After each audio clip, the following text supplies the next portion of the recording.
ধন্যবাদ মাননীয় স্পিকার, আমাকে সুযোগ দেওয়ার জন্য। গতকাল যখন দিবসের সর্বশেষ কর্মসূচি আলোচনা হয়, আলোচনার শেষ বক্তা ছিলেন মাননীয় আইনমন্ত্রী। তিনি তার বক্তব্যে আমাকে একটু হয়তো খেয়াল করেন নাই ভালো করে, আমার কথাটা আমার তাই মনে হয়েছে। ইন্টেনশনালি উনি বলেছেন এটা আমি মনে করি না। আমি যা বলেছি তিনি এর বাইরে গিয়ে একটু আমার সম্পর্কে বলে ফেলেছেন। গতকাল যে এজেন্ডাটা আমরা উত্থাপন করেছিলাম, এটা ছিল মূলত গণভোট এবং গণভোটে সংস্কারের যে প্রস্তাব গিয়েছিল, এর আলোকে যে পরিষদটা গঠন হওয়ার কথা, সেই পরিষদের সভা আহ্বান সম্পর্কে এটাই ছিল মূল নোটিশের বিষয়বস্তু। এক পর্যায়ে মাননীয় স্বরাষ্ট্রমন্ত্রী একটা প্রস্তাব এনেছেন।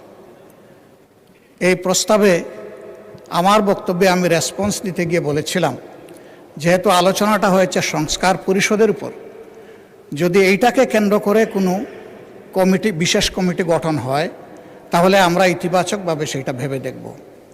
এবং একই সাথে বলেছিলাম যে সেখানে সরকারি দল এবং বিরোধী দল থেকে সমান সংখ্যক সদস্য নিলে এটা অর্থবহ একটা কমিটি হিসাবে রূপ নেবে বলে আমরা বিশ্বাস করি। যেহেতু আমরা এখানে এসেছি সংকট নিরসনের জন্য, সংকট তৈরির জন্য নয়। এর উত্তরে তিনি তার কথা বলেছেন। আমার বক্তব্য যেহেতু আগে হয়ে গেছে, বিষয়টা আমি ক্লারিফাই করলাম।